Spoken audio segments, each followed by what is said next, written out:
Hello everyone, my name is Jo Grimmond and I'm coming to you today from Australia, which is a long way away. We're about to go into summer, but it's not feeling like summer today. It's quite cool here.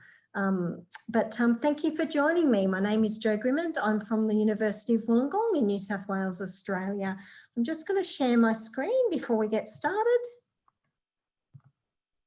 And we're going to talk about today how we use technology as a tool for learning.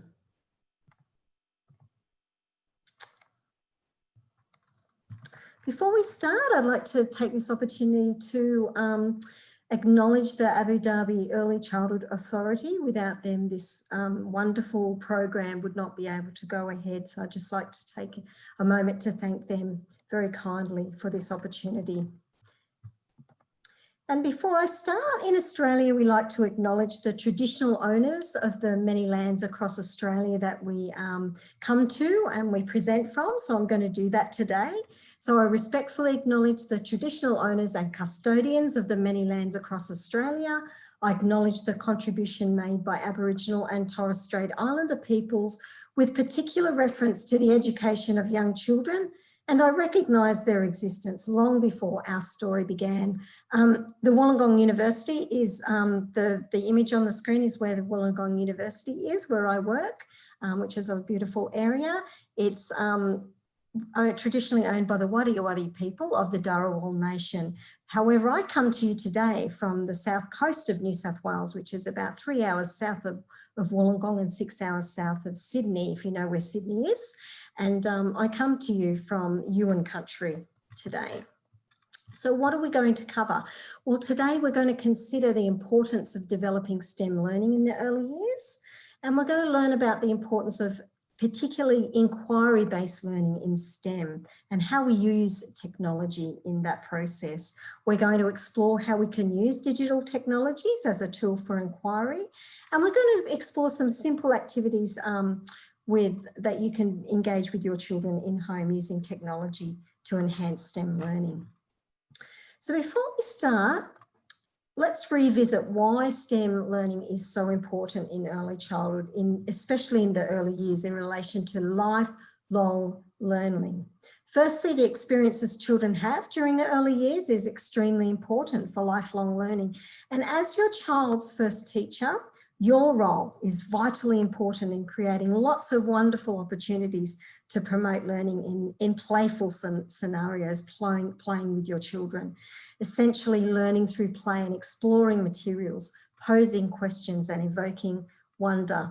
As your child's first teacher, you can start building their STEM skills from a very early age, creating a solid foundation for future learning. By encouraging your child to play, explore and investigate, and I love those words, you are helping them become active participants in their own learning. So we need to treat all areas of STEM holistically rather than dividing them up like science, technology, engineering and maths. We like to look at them as STEM practice overall.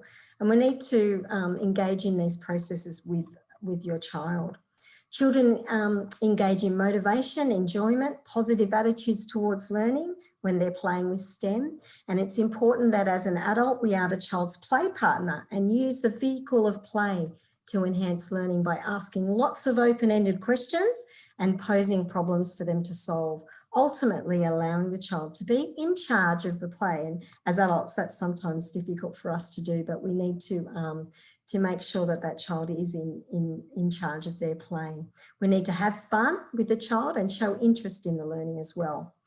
Children engage in problem solving and investigation, exploration, manipulation, experimentation, and they're all key components of STEM learning. And when children are engaged in these processes, they are certainly learning. Children develop important skills for future STEM learning. So as we know, STEM education helps us better understand the world around us. And particularly today when we're talking about technology, it's a great vehicle to be able to do this. STEM involves introducing children to new concepts through activities and games, and it essentially helps them live the concepts rather than only reading about them. By children engaging in STEM in play, They evoke wonder, they innovate, and they make meaning in their play. And we as the adult have a key role to play in this by engaging in the learning with the children. It's not our role to have all the answers. We need to explore with the children and engage in the wonder with them. And we can certainly do this using technology as a tool for learning. So the most important thing to remember about teaching STEM and learning in STEM to early learners is that they are perfectly adapted to learn STEM concepts, and it's not difficult to engage with them in STEM. The secret is to tap into their natural and innate curiosity about the living world by simply allowing them to investigate, by encouraging them to ask questions about the real world. You are engaging your child in STEM. This is the essence of inquiry-based learning, which we're going to explore today. It is, I believe, abundantly apparent to almost any adult that once you let a child walk down a dirt path in a forest, they start to explore their surroundings immediately. It is that sense of explorer that we need to tap into. Ask questions of your little researcher, encourage more exploration, and provide more opportunities to return to these types of settings. I think this quote certainly sums it up really. Be armed and ready with those questions that will evoke wonder and encourage the child to investigate, explore, predict and test out theories. And we can certainly do that and enhance that through technology. STEM in the home learning environment requires a belief that children are capable, a belief that the child's voice is very important, a value for open-ended processes of problem solving, discovery, investigation and sense of wonder, a value for playing with materials, a value for time to play and explore, a value for seeing STEM in the everyday, a value for the child as the instigator of play. And I love this image that you can see on the screen now where a parent has found a child has been very interested in clocks, and the parent has found an image with the child of a clock, and the child is using blocks to try and replicate that building. And we're going to talk a lot about using technology in this way today. Oops. We can explore STEM in the environment by noticing things and drawing the child's attention to things that are happening. I love this image on the screen now. Sometimes in our busy lives, we fail to stop and notice things in our environment, but children notice everything. They notice the tiniest details, and we can certainly stop and extend this learning, and we can extend on this interest through technology. Asking questions can evoke the wonder. I wonder what happens to the little dandelion seeds that you can see the little girl blowing. Watching leaves change colour and pointing to the changes out that's happening in the environment is all STEM learning, and we can certainly use technology to enhance this. We can use it as a research tool. Why sometimes it's easier to make a snowball than other times, for example, and why? Why does a rainbow appear after rain? Why do leaves fall from the trees? And why do leaves change colour in seasons? All of these questions are inquiries, and we can certainly help our child inquire and find out things with the use of technology. Just taking notice of our environment and pointing out and discovering things is enhancing STEM learning. And we can certainly enhance and extend this learning with the use of technology as a tool for research, finding out things about our environment, using technology as a tool for inquiry. So let's think about what actually is inquiry-based learning, and there's that wonderful image again. Inquiry-based learning is a broad approach which has enjoyed widespread support by educators and education systems over the past decade worldwide. And inquiry can be defined as seeking for truth, information or knowledge and understanding, and is used in all facets and phases of our life.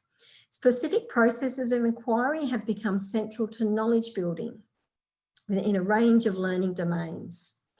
So that means children are motivated to find the answers. Inquiry-based learning is an umbrella term that incorporates many current learning approaches, including project-based learning, design thinking, innovation, and it certainly may take on various forms depending on the topic, resources, ages and abilities of the children. Inquiry-based learning encourages deep learning. Children are active and involved, absorbed and fascinated, and develop connections and significant understandings. Inquiry-based approaches to learning harness this spirit of investigation, creating an interesting, engaging, and meaningful experience that uses children's interests and questions as a starting point for effective learning. So what does it look like in early childhood? What does it look like in the early years? So the following are characteristics that serve as hallmarks of inquiry-based learning. There is an equal emphasis on process. There is genuine curiosity, wonderment, and questioning, and I love that word, wonderment, by adults and children. And these are central. So we're really engaging the children's curiosity and wonderment. The children's voice is evident and guides this learning. So we take our child's lead and facilitate the learning in the direction that interests them. So often adults try to take over and we try to steer them in the direction that we think they would want to go. But we really need to hold back and allow our child to guide us in the direction and allow them to guide their interests, and children's questions are responded to and addressed by us. Prior knowledge is ascertained and built upon, and the children are actively involved in constructing understandings through hands-on experiences, research, and that's where technology can come in, processing and communicating their understandings in various ways, and the learning takes place in a social context as well. So they learn from each other, they learn from siblings, they learn from their friends, they learn from us, and from those outside the early years environment as well, and outside our home learning environment. They learn from a more knowledgeable other and alongside peers, older siblings and parents.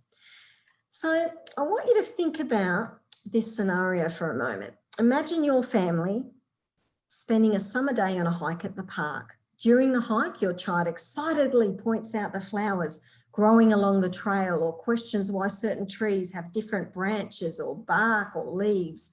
They may notice the different birds and unique sounds they make. When your child mentions something that sparks their curiosity and gets them excited, you can encourage this and use technology as a tool for this research. So ask them to come up with a question that they would like to find the answer to. That might be, which flowers or trees grow in our region, or why do birds make different sounds? Then you might want to explore smaller questions like what types of plants grow in our climate, or how do the birds make different sounds, and what types of birds live in our area? You could even record the bird calls while you're in the park with technology on your phone, the audio, to research later on. Then you could use technology to investigate these questions and help them record what they find out.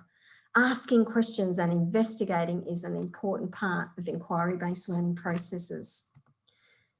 So record those findings as well. Open-ended questions give the opportunity for a child to contribute and elaborate, often with no right or wrong answer. And it's amazing to think by just adding the words, I wonder, to the start of a question, how that opens up exploration and investigation. And this, in essence, is STEM learning. And this, in essence, is inquiry-based learning.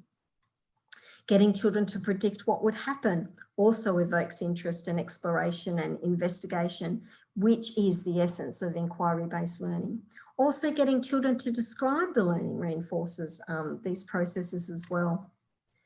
Getting children to make predictions and hypothesize and ask lots of open-ended questions, give children opportunity to expand their thoughts. By encouraging your child to ask questions, you are allowing them to take an active role in their learning, and they're learning that what they're asking is important to you as well. So discover the answers together with your child. I'm sure you'll get lots of why questions as well. So really go with that too. So now we're going to watch a video. I'm going to get my colleagues to share a video when I stop sharing my screen, but I just want to give you the context before we watch the video.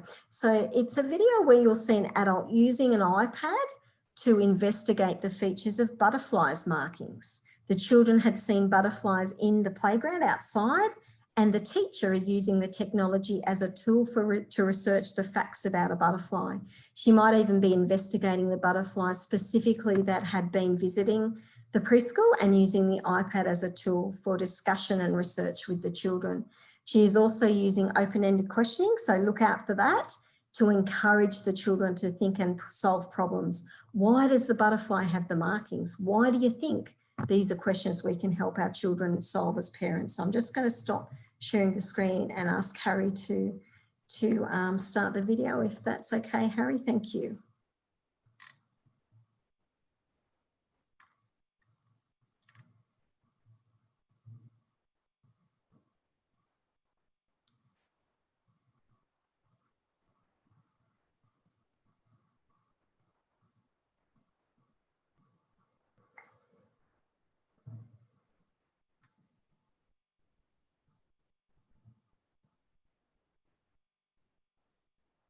Is everything okay, Harry? Thank you.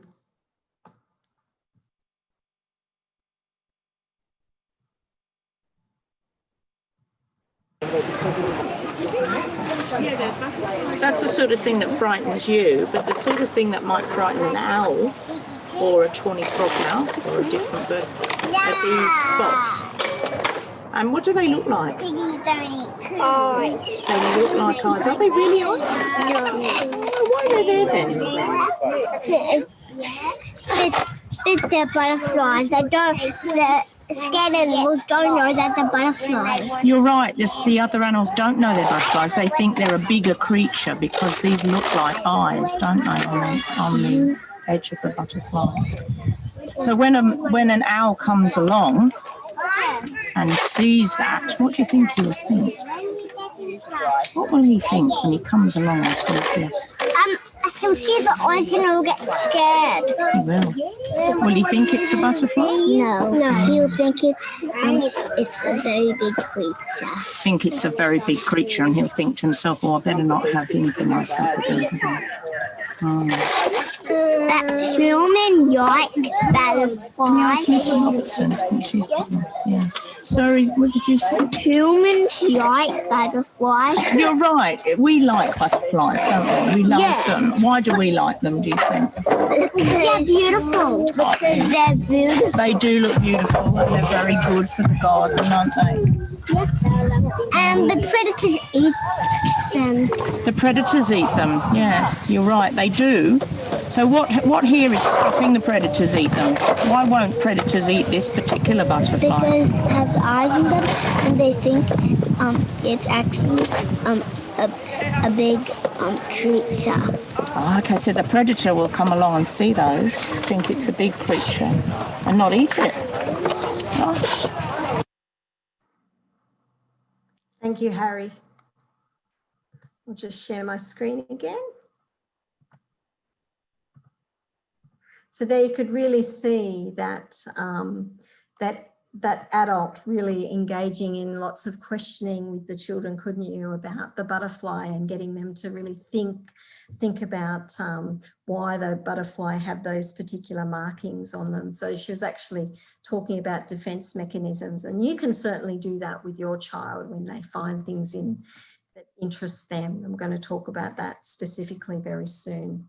So children naturally explore and learn about their environments through inquiry, and digital technologies offer an accessible vehicle for extending the domain in this 21st century, don't they? And this range of this inquiry. So how can we innovatively use technology to encourage inquiry-based learning? So I just want you to look at that image on the screen for a moment, and that image is taken straight directly from my teaching a few years ago now, where a child had started building a river, what he called a river in the sandpit, which became an inquiry with the whole group. So the whole group, but I just used open-ended questioning to ask him about what his thought processes were, and then drew lots of children in, and then we made this magnificent, what turned into a magnificent river system, and we talked about tributaries. And then I used an iPad to show the children. We used Google Earth to show the children what real river systems look like from above. So they really got a sense of what a river was. So we just used that as an opportunity for inquiry. And you can do that with your child as well. You can spark, when your child's interest is sparked by something, you can certainly use technology as a tool to enhance the learning. And this actual activity went on for many, many days. But think about it, this is think about an example in the context of your home learning environment. How could you use an iPad or a smartphone to extend your child's learning and interest that comes from play? Your child could build a bridge or a tower with blocks, for example, or Lego. And this could be an opportunity to learn more about bridges and what makes a bridge and what makes a successful and strong bridge, and play with that with children with technology, or towers or castles or anything that they make with their materials is an opportunity to use technology to extend that learning. Just quickly, here are other examples from my practice, and you can see that a child on the right-hand side had found a little ladybird in the playground, and I'd never seen a ladybird like that before.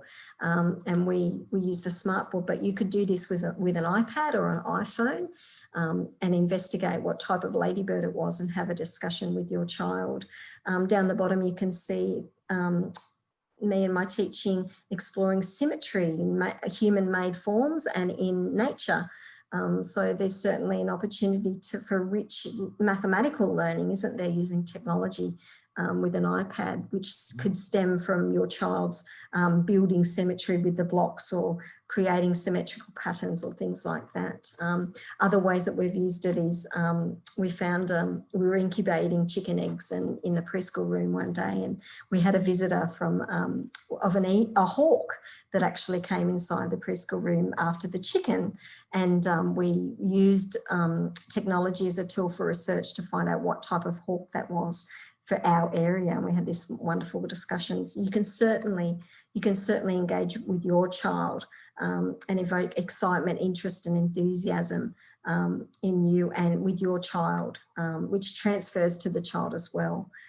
So have a go and discover with your child, what could you investigate are there bird calls that you could hear near your home, or what can you find around your home to discover with your child? So using technology as a tool for research. So we can certainly use it as an active learning tool to extend the learning in the home. Using technology as a research tool, take photos of living things in the environment and find out interesting facts using technology as a research tool for inquiry. Go for a walk outside and see if you can find something interesting to research through your child's eyes, or what could your child find? For example, insects or plants or flowers or birds or bird calls, things like that that are in your area. Use an iPad, a smartphone or a digital camera to take a photo of it. Find out how many interesting facts there are about that particular thing that you've found, and record that on a chart or a graph, and get your child to draw a picture of what you have discovered. Discuss your interesting findings with your child. What have you discovered? Other ways of using technology in an open-ended way is using technology to enhance other STEM learning projects in the home. So you could examine human-made buildings online using technology. Have your child choose one. So if you can find one, have your child choose one. Collect materials from the home to use to represent that building or structure that you found on the internet. Have your child represent the building with materials and have them represent their design by drawing it. Maybe there's specific buildings that are that you are living near that you could find as a provocation for your child to engage in STEM learning. Compare the representation with the original image and talk about the differences. So you can see the Sydney Harbour Bridge. I've included that one from Australia, and you can see a child down the bottom that has tried to replicate that, that building and done a very good job of it using paper rolls and paper. Up the top, you can see the Eiffel Tower where a child has built it using the image as a provocation. Other ideas, you can use open-ended applications to promote creativity. So really look for applications, apps that promote creativity, that are not what we call closed-ended. We want them open-ended to really to really promote that creativity. So, for example, drawing apps to create stories that you can add audio to. So there's lots of applications that you can do that with. You can use iMovie, for example, or other movie making software that you could have a go with your child. On the photo on the screen down the bottom is called Play School Art Maker, which enables young children to create various scenes with their favourite play school characters on the farm or the beach or under the sea, and then create a 1-minute movie telling the story. So there's lots of applications out there that allow you to do that. So look for those ones. Use puzzle applications where children can upload photos that they have taken themselves and complete the puzzles. So taking the photos and the conversations about the processes of creating their own jigsaw puzzle represent wonderful learning opportunities for children who are experimenting with words and language as they grow more confident. This is called, the one on the screen is called Jigsaw Maker, but there are lots and lots more. But look for ones that you can add your own photos to, and even children's drawings or photos of your child's drawings. And also allow the allocation of the amount of puzzle pieces. So you can do a 6-piece puzzle, or you can do a 100-piece puzzle, those sorts of things. Use technology to record learning by taking lots of photos and creating movies with audio. Record design process of engineering projects with Lego and construction by taking photos. And you can even get your child to create their own instructions to go with their Lego or their block construction. So you can get them to have fun with making their own instructions using photos. Use engineering apps that promote creativity and innovation. There's lots of open-ended apps that promote this, that promote engineering skills. So look for those ones. Avoid closed apps that don't promote inquiry-based learning. So ask yourself, does this app allow for my child to create, design, make something, engineer, create? So ask that question. And if the answer is no, then maybe it's a closed application. Just to finish today, and I started the series of STEM workshops with this final reflection, so I'm going to end it with this final reflection that I'm going to read to you. The child is the starting point, the centre and the end. His development, his growth is the ideal. Literally, we must take our stand with the child and our departure from him. It is he and not the subject matter which determines both quality and quantity of learning. So really, Dewey, who was an amazing theorist and advocate of children and children's voice back in a long time ago, 1902, he was really saying that we need to allow that child to be the centre of their learning. So we need, as an adult, we need to play alongside and facilitate the learning and enhance the learning as much as we can by using open-ended questioning, and we can use technology as a tool for research, but making sure that that child is the centre of the learning, and that we don't take over, that we just add and enhance the learning that goes alongside it. So we've come to the end of the STEM series of workshops, but try out using technology as a tool for research and take a photo of what you're doing with your child. And I encourage you to try out using an image of a human-made building to provoke creativity and design. Like you can see, someone has created the Colosseum in that picture there from searching an image online and using technology to find that image. So technology is certainly a tool for learning. It's everywhere now, so we need to harness it. We need to use it to evoke interest with our children and use it in an open-ended way for inquiry-based learning. And that's where we come to the end of the presentation today, and right on time. But it's time to invite, I'm going to stop sharing the screen and I'm going to invite any questions that you may have. Thanks again for joining me today and listening to the presentation. And I'm just going to stop sharing and invite any questions. Well, we've got some questions. So it's called Play School Art Maker, and forgive me if it is, hopefully it'll be available for you over there, but just look for any applications that that encourage your child to create, they have to use parts in the application to make something, so or make art or create with it, rather than things that are closed. And one of the questions that I often get around the use of technology with children, because we know as parents, we especially during COVID times, we feel a bit guilty when our children are constantly on technology. So we need to ask ask ourselves the question: is it an active screen time, or is it an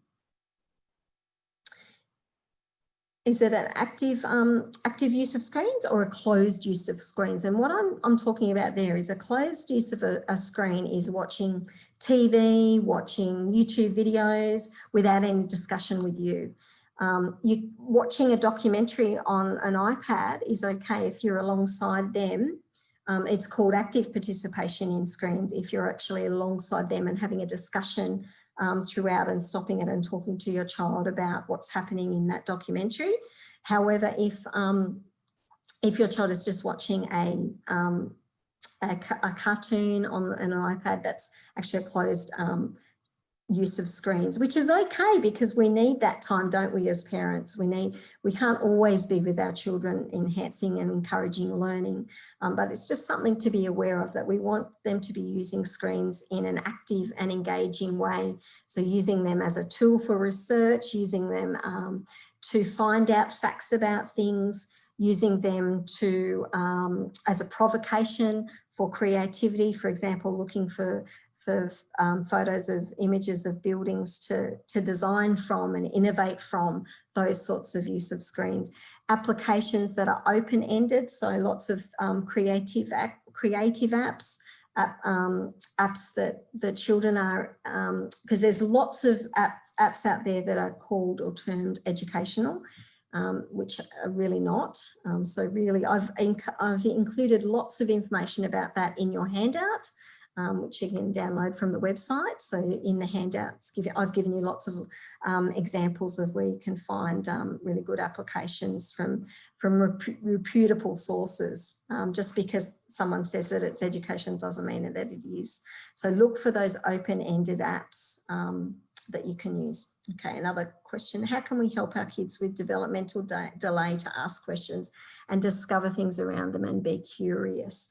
My area of expertise is not working with children with disabilities. However, you can certainly just use language as a really rich vehicle for learning. So you ask, modelling that language and modelling those questions to them is a really good way of doing that, because we need to, depending on how much language they've got, to ask questions. So where we could be really good role models there, and just play with them, discover with them, use technology to discover new things, looking at things around them and finding out facts about them using technology, and modelling doing that with your child with a disability. It's all about lots of language and lots of modelling. Yeah, so hopefully I've answered that question, because yeah, that's not my area of expertise, but that's what I would say to do. I'm just checking the chat for any questions. Yeah. And invite any other questions. Are there any other questions that anyone would love the answers to? Lots other questions that I get is how do I encourage younger children to discover and investigate using technology? Certainly, you can certainly do this by just adjusting your language with younger children. Like I said, with developmental delay, it's the It's the same kind of thing. So just adjusting your language and playing with lots of materials and using technology to record that play. So taking lots of photos and lots of photos of stages of block building. So if you're building a tower or a castle with your child, then stop and take photos and then create a little story about what your child's made with those blocks, for example, or Lego or materials that you can find in the home, boxes and collage and things like that. So technology can be used as a really effective tool to document your child's learning and the journey there as well. Another question that's come through, are there different categories for STEM learning? Well, STEM learning is, I like to think about STEM as STEM practice and, well, STEAM, which includes arts as well. So STEM is really sort of science. The categories, the official categories would be science, technology, engineering and mathematics, or STEAM, science, technology, engineering, arts and mathematics. But I like to, because they all interrelate and we have to treat them like that rather than treat them like individual topics, even though we have progressed with the individual topics with this series of workshops.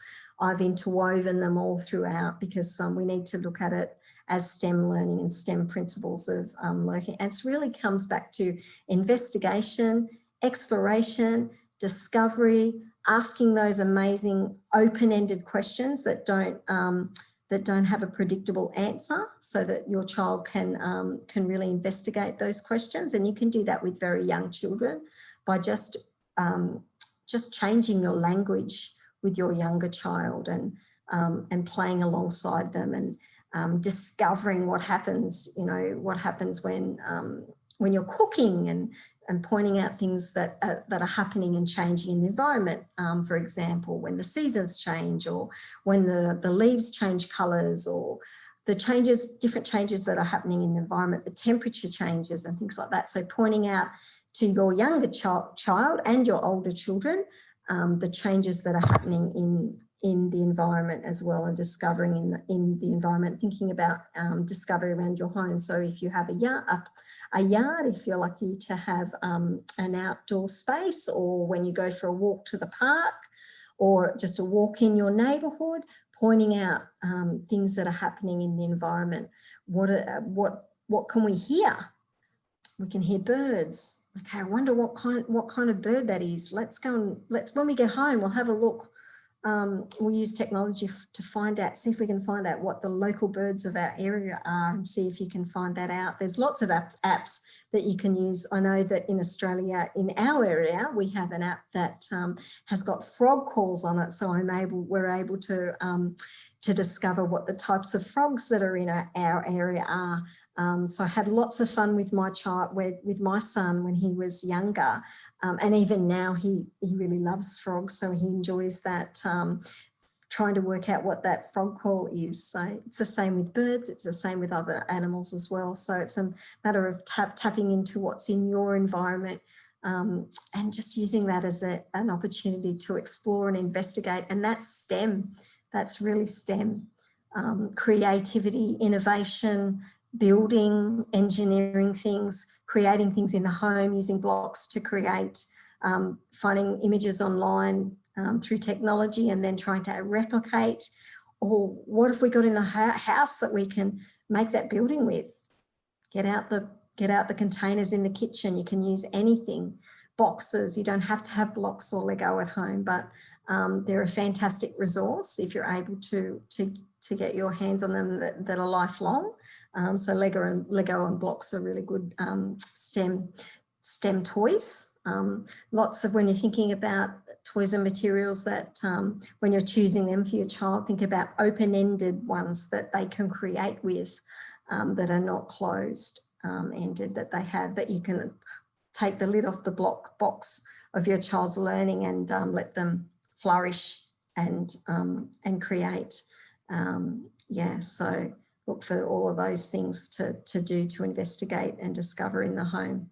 But STEM is all around us, and we just need to just remember those words: investigation, discovery, getting your child to predict. What do you think might happen next? What do you think that what do you think might happen if we do this? And talk about changes and things. And you can do that when you're cooking as well. Yeah.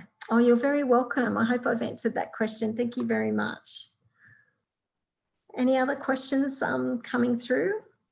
I had a list of questions in front of me and they've disappeared off the screen. So I'll have to remember some typical questions that I get asked around technology. The big one is around screen time because and I say we because I'm a parent of a teenager who is constantly on his screens. So we often feel really guilty when our children are on technology a lot, particularly during COVID. So it's one thing that I want. It's okay for them to be on technology.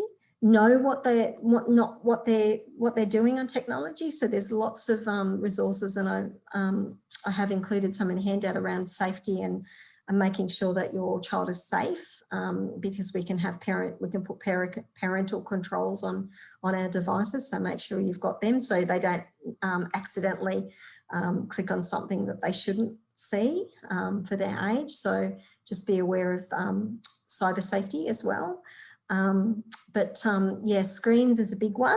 I get asked a lot, and it's okay for your children to be on screens, but really think about the active use of them. So active use of screens rather than just watching a YouTube video or a cartoon or something on TV. And it's okay for them to do that because we need a break as parents, don't we?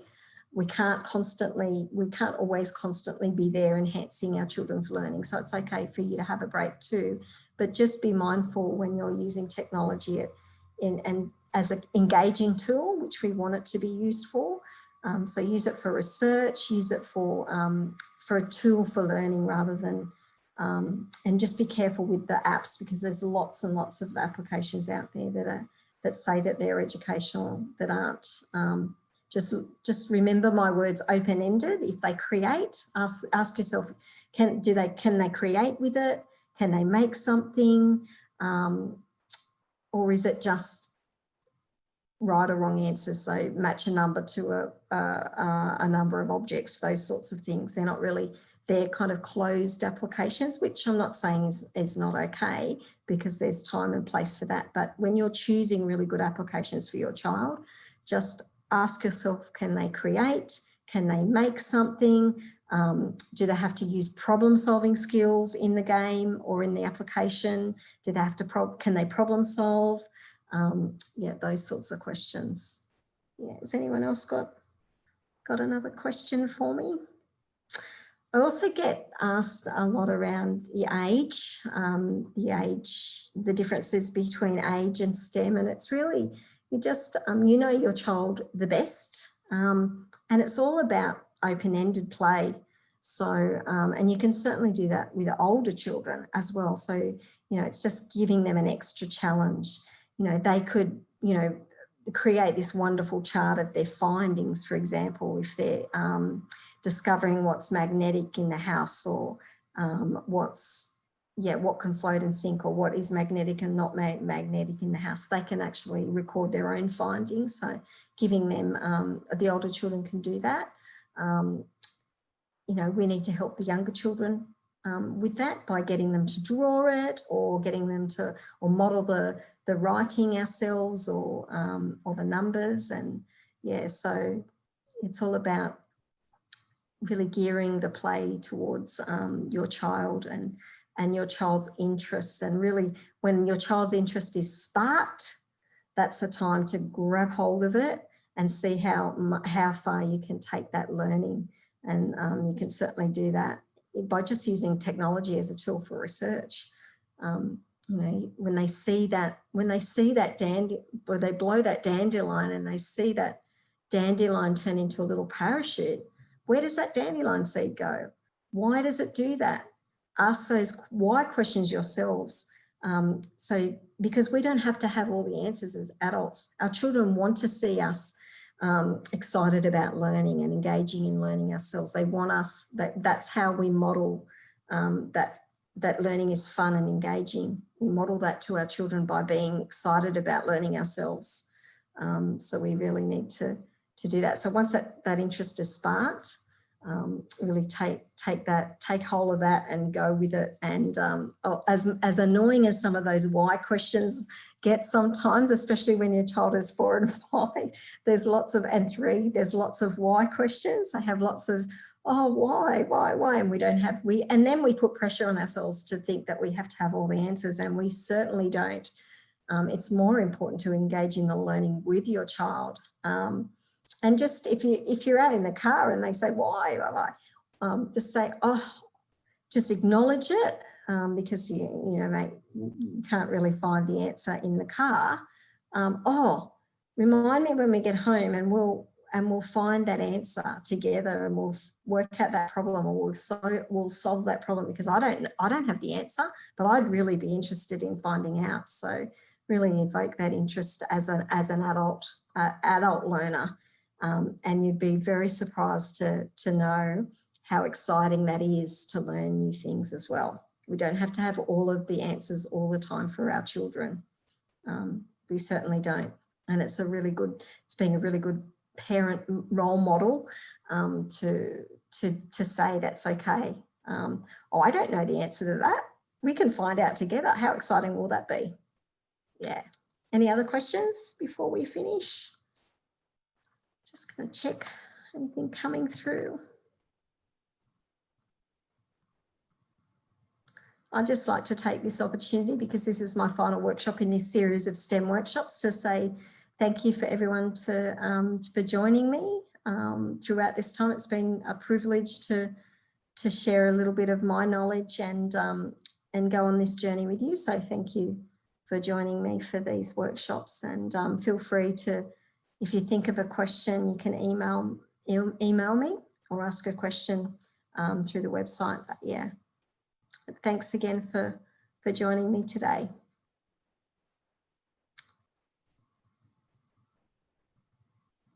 One more chance. Okay. Thanks everyone. Bye.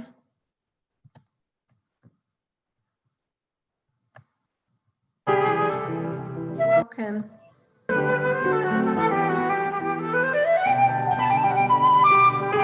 Thank you. Very kind words. Thanks a lot. Have a lovely day, everyone. Go and investigate and discover with your child.